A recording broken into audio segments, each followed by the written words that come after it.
I thought what I'd do is give you an update about what's going on at the division and kind of what to expect from us in 2014. And I think I have some good news for you about a few things. But I thought I'd start off with kind of the licensing section, give you an idea of where the licensing numbers are at. We currently have 37,640 licensed brokers in the state. Typically, 25% of those are inactive. We've got 2,883 appraisers and 7,855 mortgage loan originators. And in looking at the quarterly numbers, we've only seen about a 0.5% increase in the number of real estate brokers. So while we've got new applicants coming in, we have people that aren't renewing their licenses.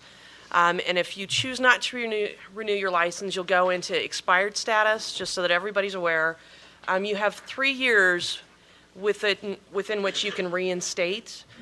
The longer you wait, though, the more expensive it gets. And once the 3 years lapses, you have to come back as a new licensee. So just make sure that if you let your license lapse, if you don't intend to give it up completely, you've got a 3-year deadline in which to renew. 3 year, okay. Sorry, it's been a long morning already.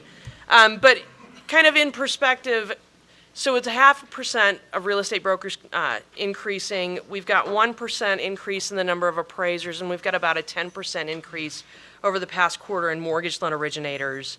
And that seems to be the licensee group that is thriving the best right now. As far as licensing is concerned, one of the things that you'll see us do in 2014 is we're going to work on revising the errors and omissions rules. You're not going to see us so much change the limits, but one of the things that we've noticed in working through the appraiser E&O requirements is we've got a provider out there for the broker E&O that once they've exhausted the limit, maybe in your legal defense, then there's no money for them to pay out if there's damages, which is a big issue. We're a consumer protection agency, so we want to make sure damages are covered. So we're going to be revising the rule to make it clear that they need to be covering not only the legal defense portion, but also any damages that may result from an E&O claim. And we'll be doing consistent rules for the real estate brokers, the appraisers, and the mortgage loan originators, because this is something that we want to see across the board. I will tell you, as far as errors and omissions insurance is concerned, kind of one of the things that's on the division's radar further down the road is potentially doing away with the requirement for mortgage loan originators, because we are not seeing E&O payouts the way we are with the real estate brokers. Frankly, I don't know how the insurance companies stay in business with all of the broker claims, but that's not my problem. And one of the other things that you'll see in 2014 as far as licensing is concerned is we're going through and doing a rule review for the subdivision rules, and I'm not really sure when the last time was that any of those rules were revised. They're pretty old and out of date. We put together an industry task force made up of attorneys, some of our subdivision developers, and also brokers to really work through those rules. And we'll start the actual rulemaking process next year to bring those kind of up to speed. My licensing manager has been working through the license applications and is revising those, and we will be posting those to the website soon. I remember when I applied for my broker's license, I had to have my office manager kind of help me through the application process because it really didn't make a whole lot of sense. And they haven't made a whole lot of sense for several years, so hopefully you will see some improvements there.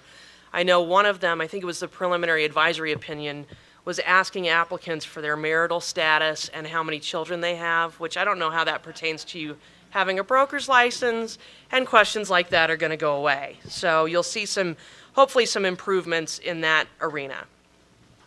Our education section is working on finalizing the 2014 commission update course. We're going to have the Train the Trainer session on December 5th. We're going to do that via webinar. CAR has worked with us in the past, and they're doing that again this year. And I know that so far we've got about 98 attendees signed up for that. If you're interested, contact Eric Turner down at the division. He is the education manager. So far, I quickly went through the outline for the course this morning, and some of the covered topics are changes in the contract, the revised CP27, uniform duties issues, coming soon signs, and advertising concerns are just a few of the topics that will be covered. And they also are going over the whole 3-year license cycle and some of the issues that we're seeing with the continuing education audits. I will let you know that in December, the Commission will be discussing potential changes to the advertising rule and how to deal with social media. Our existing rule is kind of old and is currently just applied to whatever method of advertisement you're trying to use, but knowing that other states have adopted kind of the rule of you need to be one click away as far as the disclosure of what the brokerage is and everything else. The Commission's going to discuss it in December. We're going to bring them examples of other state regulations so that they've got a pretty good basis for any decisions that they decide to make. But if we do a rule change, that will happen in 2014. One of the other things that they're going to discuss at the December retreat is whether there is a need to increase the broker CE requirements. I will tell you that when we do the CE audits, kind of across the three major programs, real estate broker, appraiser, and mortgage loan originator, real estate brokers have the lowest compliance rates.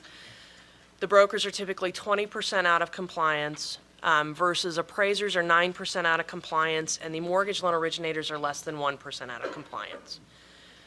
And I can tell you, the appraisers have a low non-compliance rate because of our federal criteria, but we'd really like to see the broker compliance rates increase, and that's why the Commission is discussing whether there's a need to go from 12 hours annually to potentially more, although I can tell you that we've pulled the CE requirements from other states, and it looks like Colorado's kind of middle of the road. One of the other things that they're going to be discussing is whether it would be in everybody's best interest to get rid of the Commission Update course and instead require that you take an annual contracts course and also a legislative update course. But I can tell you, if they go down the road of discussing CE changes as far as annual hours or doing away with the Commission Update course, we're going to have to change the statute, and that may be a project further down the road for when we go through sunset review. One of the other things that the education section is working on is overhauling the content on our website. And I know that Sean Ryan, my licensing manager, had, I think, full-blown Tourette syndrome this morning over our website. I think half of the staff does at this point, because currently, apparently, to access the information on the website, you need to either access it through Google Chrome or Firefox. But God forbid, if you're trying to renew your license, you need to go in through Internet Explorer, which is not compatible with the current platform. So we're working on those issues. But the education section in general is really working on bringing the content up to speed. So you'll be seeing some changes with that over the next 3 months. That is going to be their big project. On the enforcement side, we are in the process of hiring 2 new investigators. We had a team lead that oversaw the investigators for the real estate broker complaints. He recently retired, so we're looking to replace that position, and we'll also be hiring a new compliance investigator position. Over the summer, we hired a couple financial examiners because we really need to be going out and doing the brokerage audits more than we have been in the past. When I was hired, we had an auditing section and an enforcement section. That went away in 2006 when we went through a reorganization. And the auditors were then told to help us investigate complaints because we had a backlog.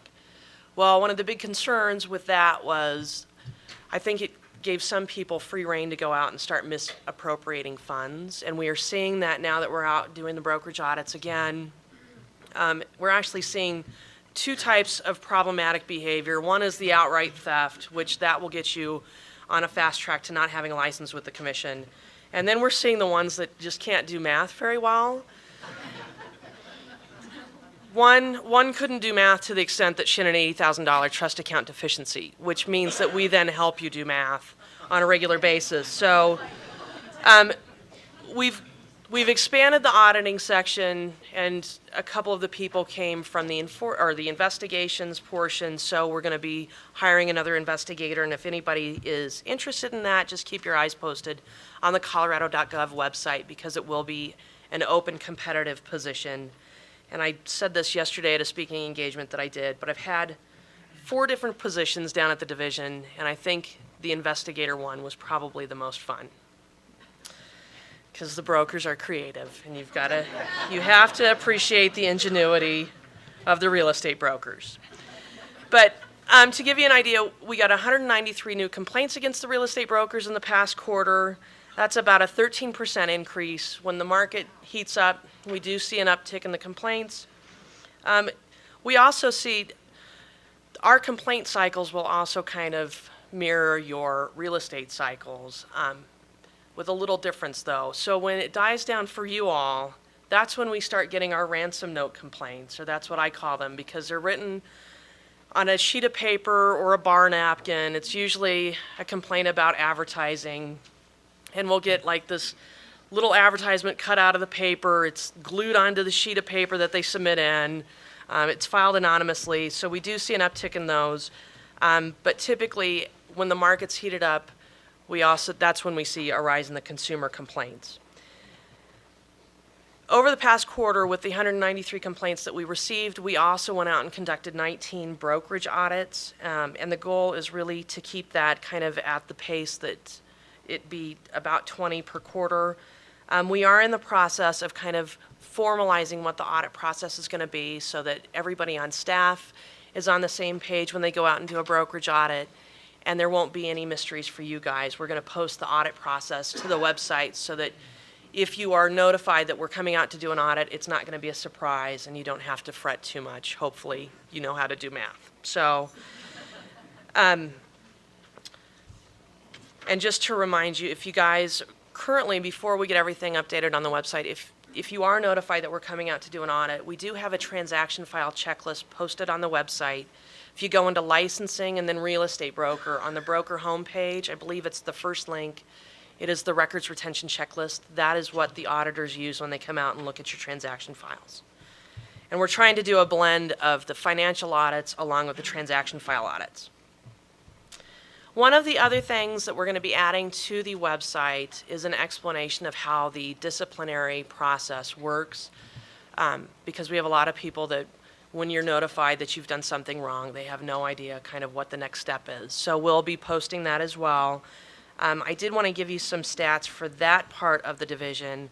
Our expedited settlement program in the past quarter resolved 131 disciplinary cases, and that's for all three of the key programs: real estate broker, appraiser, and mortgage loan originator. By having the ESP program do the case resolutions, we were able to avoid about $115,000 in legal expenditures. And that is money that gets passed on to you guys because we're a cash-funded agency through your license fees. So ESP definitely does its job. During that time, we also assessed $38,000 in fines. We have a lot of people on payment programs. A lot of those fines are as a result of CE noncompliance, and that is kind of between mortgage loan originators and the real estate brokers. We do currently have a vacancy in that program, and I believe we're opening it up open competitive. Last time I checked, we were looking for somebody with industry experience because we would like you to be able to speak the language to the licensees when we're trying to resolve cases. So keep an eye out for that if that sounds of interest. One of the things that the commission directed us in October to start working on is a rule draft to address some of the issues we're seeing with forged CE and E&O certificates. They've asked us to actually draft a rule that says thou shalt not forge your E&O policy, your CE certificates, transaction documents, or alter a file when the commission has requested it. This is kind of a no-brainer for us, but apparently it's not a no-brainer for several people practicing out there. So you will see probably a draft of that rule come out in 2014. But to give you an idea of kind of the common issues that we continue to see through the complaint process, one is failure to disclose material facts. We recently signed a stipulation that revoked a broker's license. It was for his own personal transaction. I think there were 15 structural engineering reports done on his own property that he then failed to disclose to the subsequent buyer. So he's not licensed with us anymore. When in doubt, disclose, disclose, disclose. I know I live up in the Longmont area, so flooding is now an issue for brokers that practice up there. To the extent that you're aware of it, just make sure you're disclosing the water damage issues. Asbestos has also been brought up recently as far as is that still considered a material fact? It is. You need to disclose it, and I know that there's a lot of landlords that get really crabby with you guys because you do, but the license law says that you've got to disclose the material facts. The other issue that we continue to see is criminal convictions, and I don't know how to preach, don't go out and commit crimes, please, but, so there's like a whole laundry list of things that will get you into trouble with the commission, varying degrees of trouble. We see bar fights, that's typically not going to result in the revocation of your license. When it's real estate related, though, that's when the commission says enough is enough. We don't want to license you anymore. So if you have a propensity to want to burglarize your own listings, file forged real estate documents with the clerk and recorder's office, I think there's a few others that aren't real estate related, like hiring an undercover police officer to kill your spouse. That will get you revoked. There's just some really lovely behaviors that chances are if you're going to end up in jail, the commission's not going to want to continue to license you. We continue to see issues with minimum duties, the MLS-only entry brokers. If you guys are seeing that, please let us know, because we do take action against them. And it really puts the buyer's broker in a very difficult position, because you're dealing with a seller who only wanted to have MLS access and is now leaning on the buyer's broker to help direct them through the transaction, and we don't want to see a buyer's broker end up walking that fine line of potentially being a dual agent, which is not allowed in Colorado. And also, if they were a single agent, we don't want them to potentially cross the line into acting as a transaction broker when that's not how they agreed to represent the buyer either. Brokerage relationships continues to be an issue that we see. There are a lot of brokers out there that don't understand the difference between a single agent and a transaction broker. Typically, you are not going to be able to be a transaction broker for your spouse or your child. And if you're inclined to want to be one for your spouse, you might want to evaluate what your marital relationship is like. But we do still see that quite a bit. And then lastly, with the market heating up, one of the things that we've seen is really kind of transaction file management. That's a big issue. And that covers dates and deadlines and also competent contract completion. We have a lot of brokers that are not up to speed, that the contracts change annually or they have been changing annually. And we do have some that are aware that there are changes, but they don't understand kind of the nuances of the changes that have been made. And so on that note, my piece of good information, I think, for you guys is that the forms process changed in 2013. We really put it back in the commission's hands and told the commission that they needed to be directing the changes that were made to the forms. So you're not going to see too many changes made this year. You're going to see a few that are going to come mandatory January 1st of 2014. There were changes to the contract to buy and sell, the listing contracts, and really anytime you open up the contract to buy and sell, you're going to end up with changes to the amend, extend, and also the counter proposal. But other than that, the commission has placed a 2-year moratorium on contracts changes. They have said enough's enough.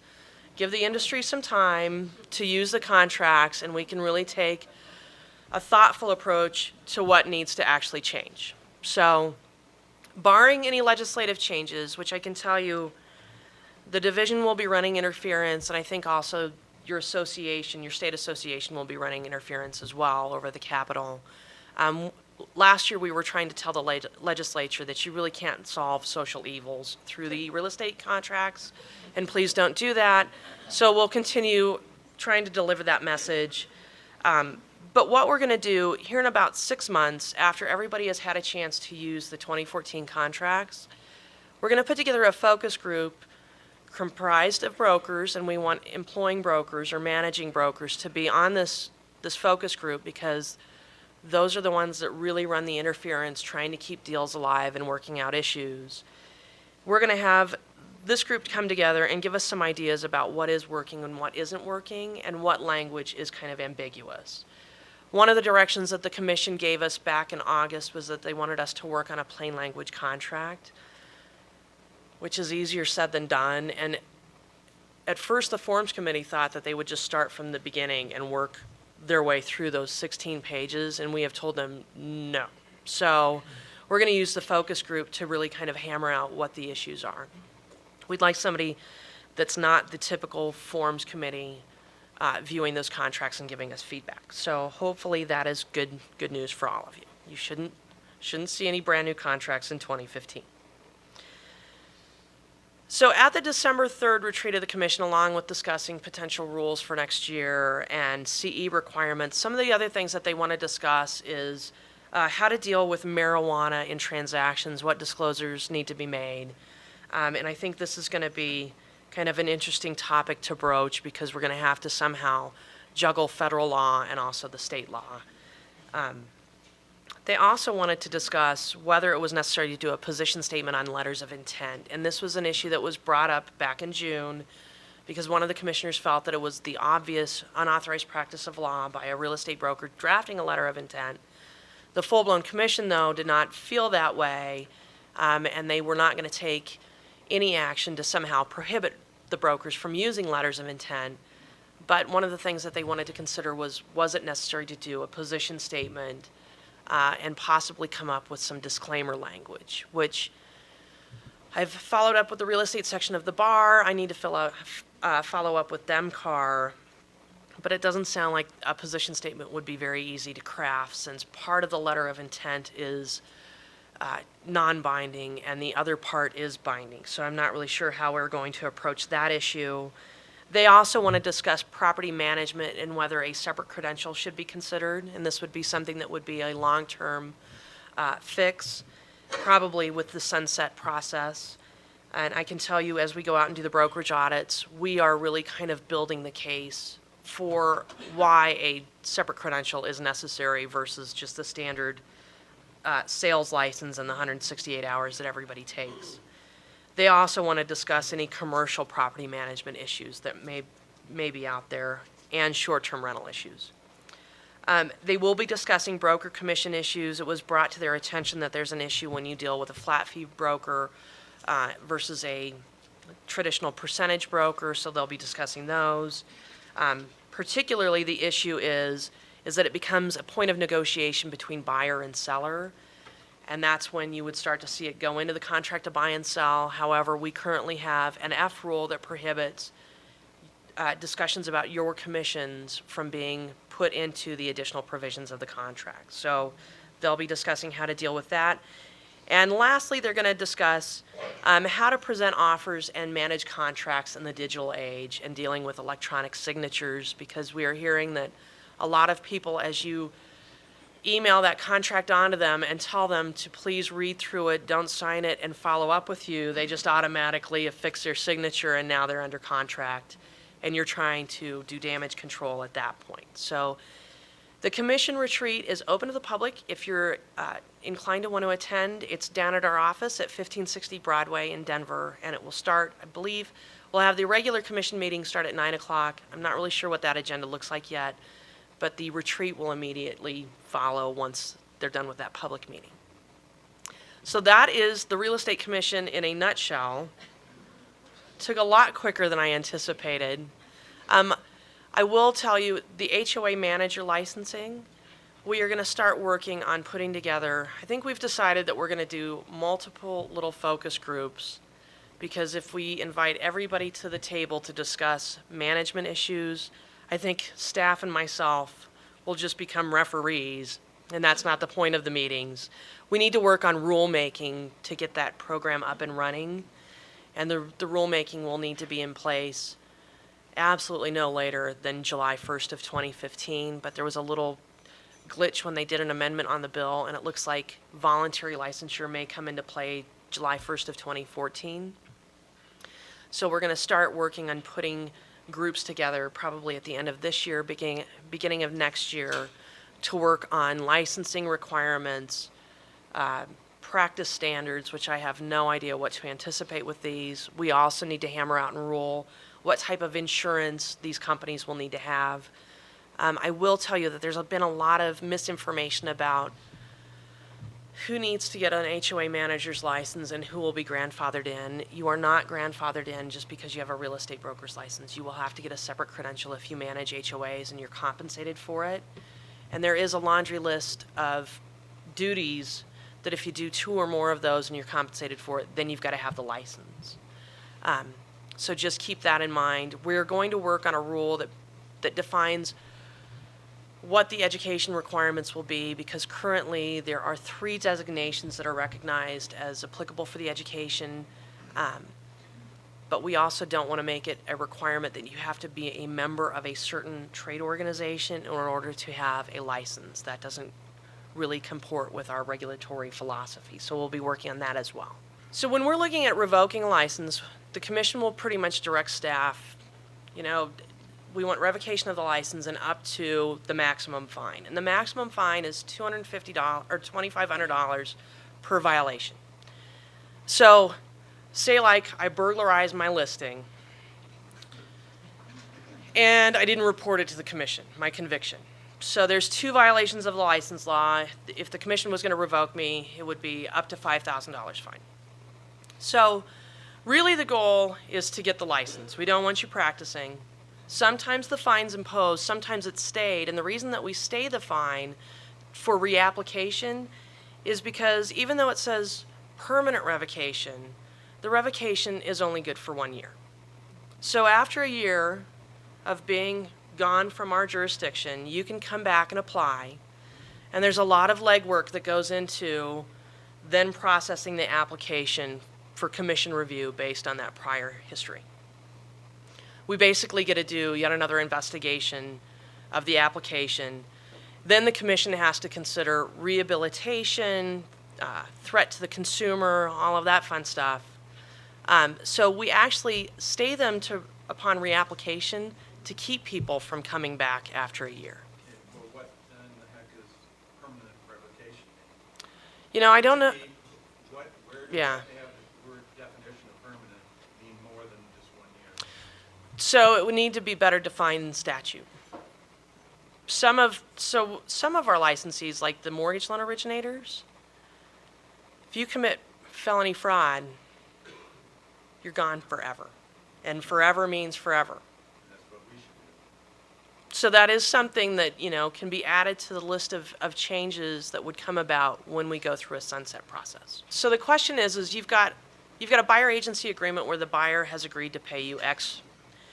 But then once you find the house, the cooperating agent, and I'm assuming they're paying you less, they want to pay you less. Is it something that you could then negotiate through the contract because it becomes a buyer negotiation? And this is the issue that the commission's going to discuss in December, because we've got Rule F2B that says your commission doesn't get to go into the provisions. And we need to make a distinction about when it's 2 brokers negotiating versus buyer and seller negotiating. I am assuming that we were transitioned to anniversary dates because trying to deal at that time with 17,000 renewing brokers in the month of December, along with the appraiser licenses and the federal requirements, create a whole nother level of brain damage for us. And we've added loan originators. So having to deal with 17,000 real estate brokers was just unbearable. So we got transitioned to anniversary dates. But what we're seeing with the anniversary dates is now with CE requirements, we've had some brokers that have been really diligent and taken their annual update course every year. But when they've taken that annual update course every year, God forbid one of the courses fell outside that 3-year cycle. So now they're non-compliant with their CE requirements. So one of the things that we have been discussing is transitioning you all back to a December 31st expiration date. And this would require a statute change. One of the reasons that we're looking at this is we're also looking at changing our licensing database. And the licensing database pretty much would take a lot of the manpower away, as far as it would put it on you. You would be managing your own licenses electronically. So one of the goals is for you to be able to upload your CE certificates. We don't hear it so much with the real estate brokers. It is with the appraisers. They are prone to all sorts of natural disasters. Every time we audit them, there are flood, fire. I haven't heard about locust victims yet, but I'm sure that's coming. But give them the opportunity to upload their CE certificates. You can manage your license changes in there, your email address updates. So we really want to make it as fully electronic as possible. So if we're able to go to the system, we're still trying to negotiate the contract, which is causing delays. There shouldn't be an issue transitioning you back to a December 31st date. but this is going to be further down the road because it's going to require a statute change. Ultimately, we would like to get away from doing the manual CE audits altogether and get data feeds from the educators. And then, if you don't have it, then we'll get alerted that you don't have it versus having to quarterly audit 250 real estate brokers. So that's kind of the long-term goal. Last year, I talked about this system. It's called eLicense. Originally, the plan was to have it fully implemented by now. So each of the DORA divisions, the grand scheme of things is to have each of us transition to it. Professions and Occupations, which is the largest DORA division, went onto the system July of 2012. They've had their issues. Real estate has to negotiate a separate contract, which we had the contract basically signed on our part in July, and then one of the other parties has decided that they would like to use it as a point of renegotiation. Not uncommon to a lot of your transactions that you deal with. And so now the changes that they want made, we're not agreeing to. So we're kind of in a deadlock. The goal was to have this system up and running by end of March, early April next year. But I can tell you, due to the contract delays, there's no way that's going to happen. The other thing that we wanted to do is not implement the system in a way that was going to cause an increase in fees. So one of the things that we're looking at is we have been able to pretty much cover our expenses and have surplus funds the past couple years because our salaries aren't up there and we're just not spending as much as kind of previous years. So we're going to use that surplus to then fund the system. And figuring out the funding took us a little bit as well. So it's a government contract, and hopefully before I retire in 17 years, we'll have it signed and implemented. That's what the delay is. I'm sure 17 years will fly by. I keep telling myself that daily. One of the legislative changes that occurred this past session was that Division of Real Estate is responsible for doing a study about how HOAs are regulated in 3 other states, Nevada, Virginia, and Florida. So, and we've got to have a report issued to the General Assembly by December 31st of this year, which that's what we're working on. They can take that information and see what is appropriate for Colorado, but that really will focus on how HOAs are regulated. One of the things that we're considering with the manager licensing is, and I don't know if this is even possible yet, having them file their rates much like the insurance companies have to do with Division of Insurance so that at least it's up there and you're not randomly getting charged different fees. I mean, we don't have the authority to cap them, which I think a lot of people would like because I've heard the horror stories about if you pay with check, it's one fee, but if you pay with credit card, it's more. And then you've just got multiple associations that you end up paying these fees for, and it's enough to kind of bleed your buyers and sellers dry. So I think a cap would require a legislative change. So there's nothing that we can do against the HOA itself. When manager licensing goes into effect, if there is a practice deficiency on the part of the licensing manager or the manager, we'll have the same abilities that we do with the real estate brokers. They modeled the Licensing Act for HOA managers off of the Real Estate Broker Practice Act. So there's a laundry list of license law violations, and I believe that their fines are capped out at $2,500 per violation. They can be revoked, they can be censured. It's no different than how we deal with the real estate broker licenses. So when you deal with an appraisal management company, we had an issue when we were doing the legislation because the banks did not want it to be a requirement that the appraisal management company had to disclose the fee that they were collecting for the AMC to the bank or to the consumer. So what we did was we wrote it in there that if an appraiser is working for an AMC and it's residential transactions, the appraiser has to disclose their appraisal fee in the appraisal. That way the consumer can then look and go, Well, wait a minute, the appraiser got $300 and I paid $600. What's the discrepancy? And they know not to go after the appraiser. The other thing, though, is that it puts the AMC on the hook for who they select. They need to be making sure that the person is appropriately credentialed, which includes geographic competency. And so that you know, one of the issues that we're hearing about is brokers and appraisers fighting these days. And so we'll have brokers that will get angry at the appraisers because the appraisers are not considering their comparables, which you can ask them to consider your comparables. Whether they do, that's another story. I would tell you, though, that if you're dealing with a transaction where you've had multiple offers, make sure that they're getting copies of those multiple offers because that will help them in arriving at their value conclusion. But because the brokers are telling the appraisers, you should have looked at these, and God forbid if you say, I'm going to call Marcia down at DORA.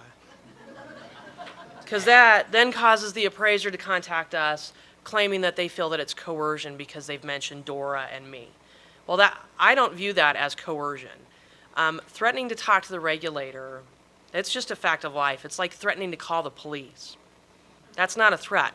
Chances are it's going to be a promise. But so just be really careful about when you talk to the appraisers that you aren't crossing the line into coercion, because that's a violation of the federal law. I think it's Truth in Lending Act. So just be really careful. But you can ask them to consider other things. You can also ask them, hey, you're from Boulder. What do you know about Aurora? What competency do you have there? And also look at the license type. There are three levels of credential. There's licensed. That's the lowest level. Licensed appraisers can do a 1 to 4 unit residential transaction up to a transaction value of $250,000 if it's complex, up to $1 million if it's non-complex. Certified residential, they can do any level of complexity for a residential transaction. And then certified general are typically your commercial guys, but they are also able to go out and do residential. Doesn't necessarily mean, though, that they should be doing residential, because if all of their work experience is in commercial, then you might want to ask, well, how are you competent to appraise a residential property? So you can ask them questions, just don't threaten them with bodily injury, or because then they might be able to say that you were coercing them. So just keep that in mind. And I know that that's been an issue that we've been hearing about. We've also been hearing about brokers giving out lockboxes to their clients. I don't know that we've gotten any actual written complaints in yet. We've gotten a lot of phone calls, and we've said, don't do that, because that could fall under unworthiness and incompetency. I can tell you that your E&O policy will cover you when you go into the property and God forbid something gets damaged. It'll also, from our conversations with Rice Insurance, they told us that your unlicensed personal assistants are covered under your policy. Your licensed assistants need to have their own E&O policy. But if you're just sending your buyer in to look at a property and something gets broken, your insurance is not going to cover that. And I'd be a little worried that somebody could call and potentially lodge a criminal complaint against your buyer for entering their property without any form of authorization. So I'm sure we would really love to see my broker cause me to get charged with a felony. I don't think you will have a license if that's the case.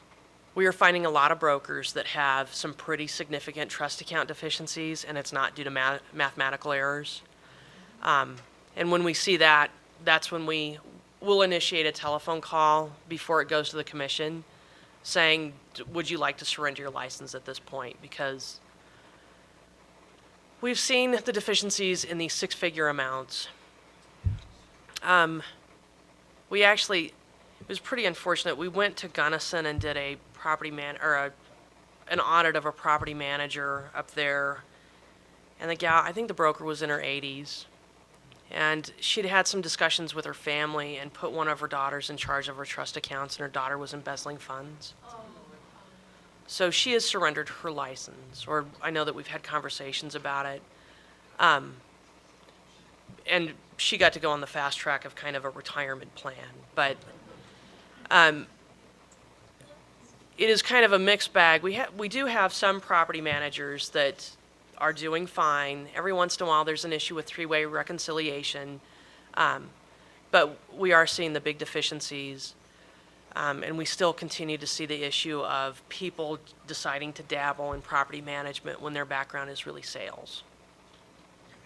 And it is, I mean, we revised CP 27 and the commission adopted it in August based on years and years of issues that we were seeing. And one of the things that was pretty clear to us as far as when we were getting complaints was that the expectations that consumers have of property managers aren't really clear compared to the expectations that they have with a sales broker.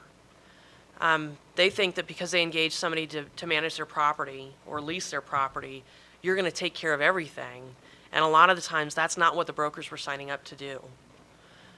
So that was why we had revised the position statement along with making it clear that, these are all the regulations and the statutes that we look at when we see a property management issue. And hopefully, if you want to dabble in property management, you'll look at that position statement and decide, no, I'll stick with sales. But I did avoid it today because I know that every time I've spoken to you guys, it's like property management, so. Any other questions? Well, thanks for having me.